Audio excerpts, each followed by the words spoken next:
Hello friends, this is Venkatesh from Dempo Robotics Academy Goa. This is another project I made with my FIRC kit. Let me show you how it works. For that, first you have to connect these two wires over here.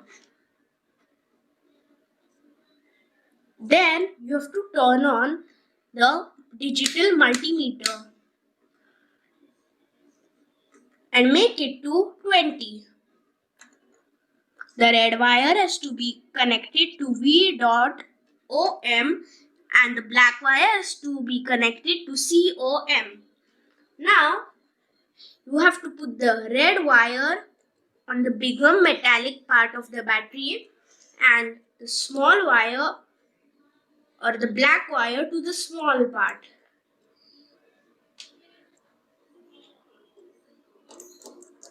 If you observe the multimeter, the values are changing.